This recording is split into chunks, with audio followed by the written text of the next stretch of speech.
Since I was yarn shopping, I figured I would take you guys along for the journey so you would have an idea of how I approach getting the sweater I want for a price that I like. This is the Caroline pattern, and I have wanted to knit this for ages. In fact, I had ordered wool for it a year and a half ago, maybe.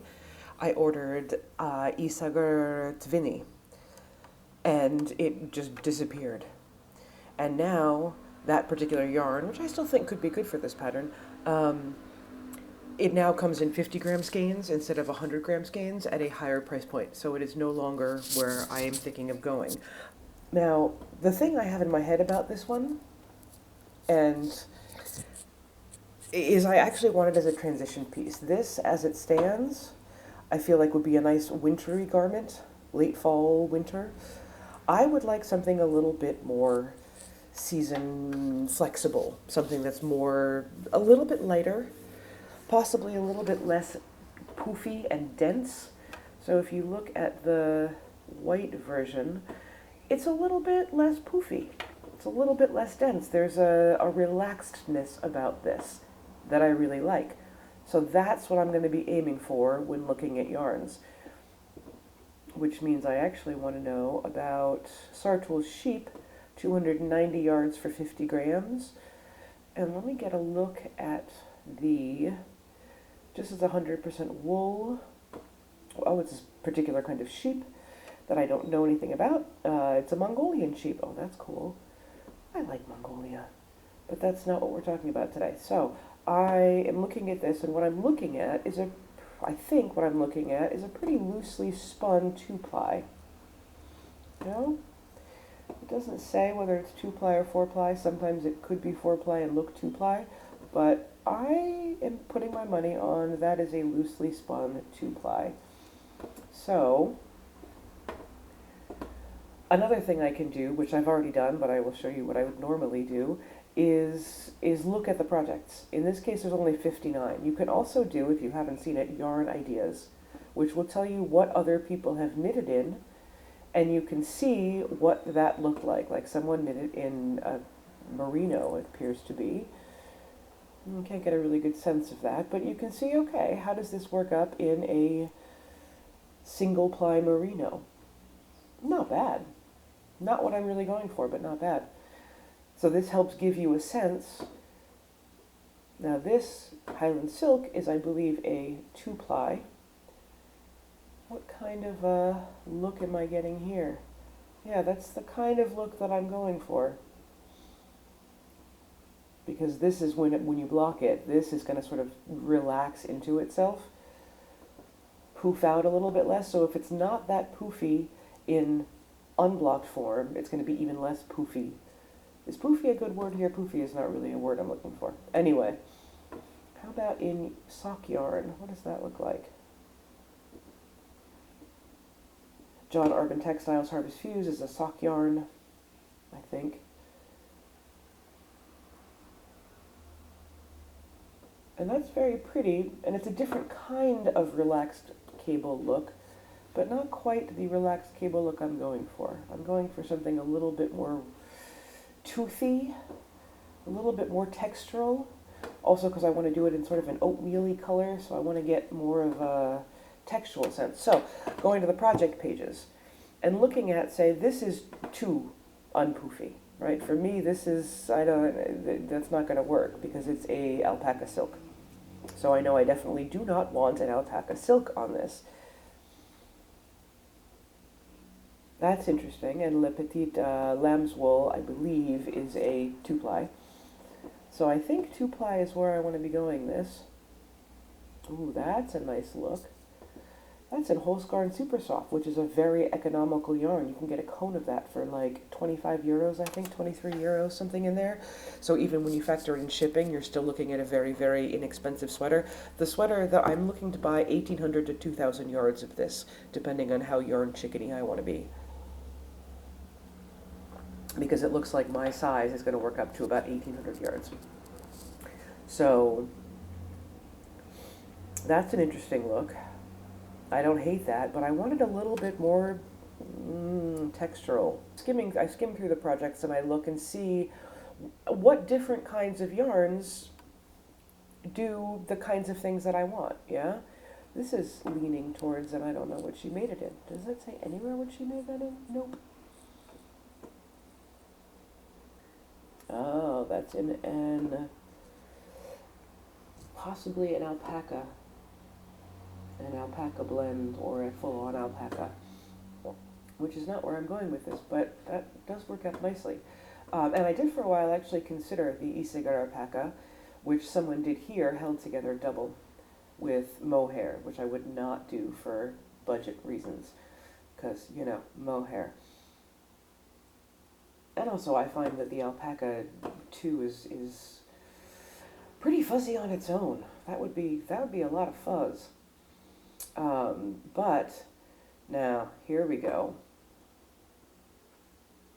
This is the look I'm going for, but in an oatmealier color. But I really like how relaxed this is. You still get some cable definition, you still get that textural thing going on, but it's a little bit milder.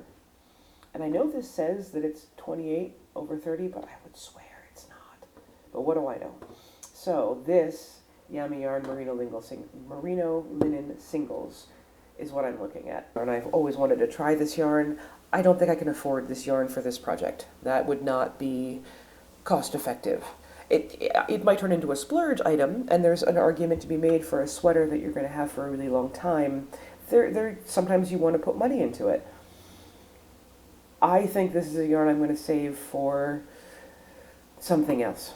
What, I don't know, but I don't think it is. But a linen single could be a direction I would want to go in too.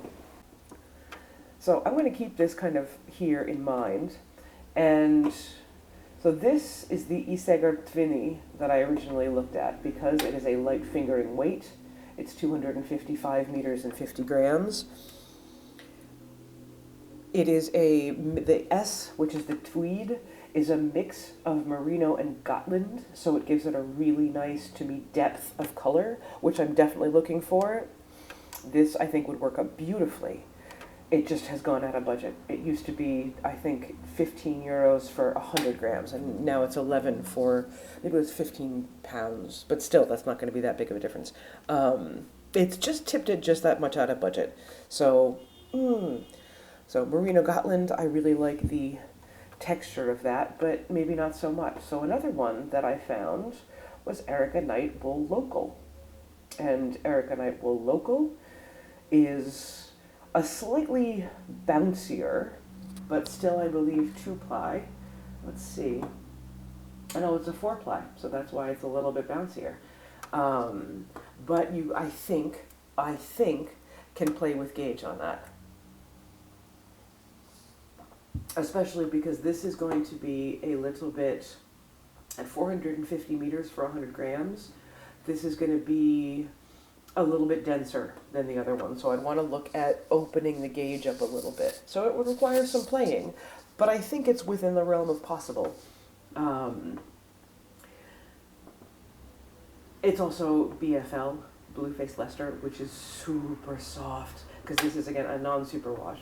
So I want a non-superwash on this, especially for cables. I think superwash and cables are not really great friends, because superwash is a flowier, drapier, it doesn't stick to itself, so it's not going to poof. And while I don't want poofy cables, I also don't want completely flat cables, as we saw with that sort of the silk blend, where it just flattens out completely. I don't want to go there. So Wool Local is an option, and Wool Local, let's see, what's my price on Wool Local? Okay, so 13 quid a skein, 14 quid a skein. At 450 meters, 492 yards, I would want 4 skeins, so I am looking at 50 euro. 50 Great British pounds, which is 60 euro, somewhere in there. So that is definitely within the realm, and considering this is a almost 2,000 yard sweater, 60 euros I think is a very good price for that. So that's not a bad option. The problem with this option is it's really hard to find. So the colorway I would want would be this guy, the oatmeal-y kind of a situation, but a cooler oatmeal. And the problem with that is I can't find it in a sweater's quantity. Nobody really appears to have 4 skeins of this, and also reasonable shipping. So there is an option, but usually when I buy, I like to buy more than one thing at once. So I will buy some more sock yarn. I will buy, if I have anything where I have part of a project, I will grab some more yarn for that project, to slowly work my way up for like a color work piece, to slowly work my way towards that project, because shipping is expensive and I like to break it into, I like to, you're not gonna, when you add yarn, you're not adding that much to your shipping cost. So I like to try to combine where possible. So while this is a beautiful option and I'm still contemplating it, it's not going to be my most cost-effective choice because I would really only buy that one thing from the place that has it. So what do? I also sometimes like to go to a favorite shop that I know tends to go in the direction that I'm going in. So in this case, that would be Wild and Woolly, which is a yarn shop that I have never been to, but have liked for a long time, and they're part of the iKnit 7, which is this sort of group of local yarn shops in the British Isles that sort of banded together during the pandemic to try to help each other out, which I think is awesome. The shop just looks awesome. Like, how much do you want to go to that shop? I want to go to that shop. Anyway, and she loves a rustic yarn. So if I'm looking for rustic yarn options, I like to go here to see what my options are. So I'm going to go to yarn, and I could just browse around, but I want to try, oops, can't see the whole menu. A lot of times a light fingering is listed in the lace weight category, so since there are usually fewer of those, I will try there first. And then we got some floof, we got some more floof, we got a little more floof. What is that? That's out of my budget. It doesn't matter. Well, what's the yardage? What's the yardage on that? So this is another thing, is that price is putting me off, but if that's like, depending on the meterage, so 800 meters for a 100 gram skein. 800 meters, so this is a true lace weight, right? Which is going to be too light for me. But if I were holding something together double, I would only need 2 skeins of this. And if I have a really, really cheap, other lace weight, I could have a sweater for a really glorious sweater, because look at that. God, look at that. How beautiful is that? That is lustrous.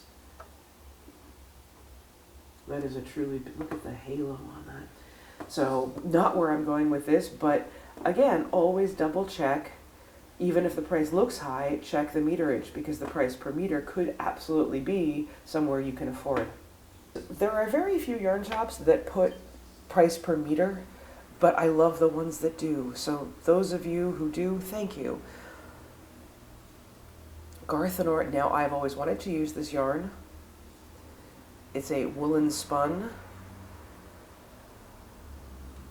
breed specific yarn, so the different colorways are made by using different fleece, which is interesting. $9.50 for 270 meters, so I'm in the right meterage per skein, even though this is a lace weight and the other's a light fingering. Now this is a single strand, but oh God, look at that. Ooh. That's really beautiful. I really don't hate that. And that's pretty beautiful too. So, 270 meters a skein, which is about 290 yards. So for math purposes, I'm going to do 300 yards, 3, 6, 12. I would need 6 skeins. So I'm looking at under 60 pounds. And that would be pretty special.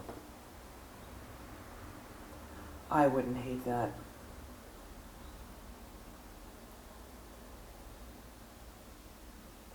And because this is a woolen spun, it traps a lot more air. So I'm going to get some of the qualities that I want.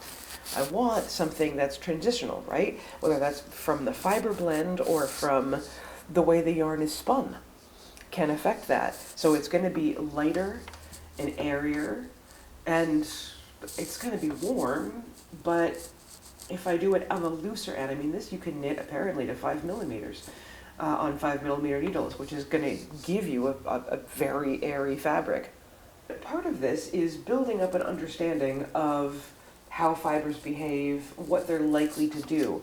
So let's say I'm looking at birth number 1 and I haven't already looked at it. I would go back to Ravelry and you look at the projects done in the yarn, because this will tell you if it's going to behave the way you think it's going to behave. And this right up front is giving me a very good indication of what this would look like on a larger gauge. What gauge is this? Oh, look, they put it at the woolly thistle. That's funny. Really? These are on 2 points? That's surprising to me. Maybe they're a very loose knitter? I don't know, because this to me looks like a very, maybe, oh, because it's sort of more of a, no, I don't know. This to me looks like a looser gauge.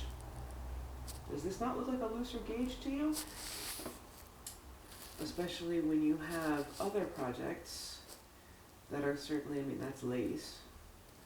So this one,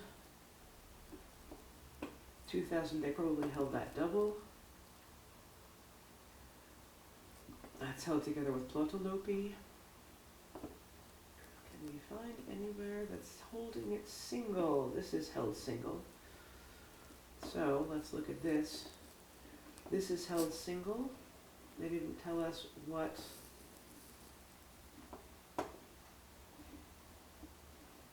gauge is going on here, but I can look at the amory and see it's 23 stitches per inch with a lace weight, held single. In fact, ooh, that's made in Garthenor number 1. So I'm going to get a very, because she's fabulous. We love Isabel Kramer. Sorry. Oh, that's a beautiful fabric. At 23 stitches an inch. That's really, really tempting. Wow. She knit this with 2 skeins. Obviously cabling takes up an awful lot more, but in my size range, which is going to be in here somewhere, 2 skeins of that. I couldn't possibly get away with 3 skeins of that. So you see where my brain is going, hopefully, right? Only buy 4 skeins, because I'm sure I could use a skein somewhere else, and I'd have 3 to play with all of the cables, because cabling uses a lot more yarn. Right? I have to have the knowledge to tell me that cabling uses a lot more yarn. But then you are adjusting the possibilities inside of your head. Does that make sense? Does that make sense to anyone but me? I don't know. I don't know if I'm explaining this well. That's a problem. So I'm going to go and watch this and see if I'm explaining it well and possibly redo it. And if you hear this, that means that I think it's okay. And I'm leaning towards using Garthenor number 1. Partly because it's a yarn I've always wanted to work with, partly because I think it will fulfill the qualities I am looking for in this particular sweater, and partly because it would be very much in my budget, which is, say, €60 or thereabouts.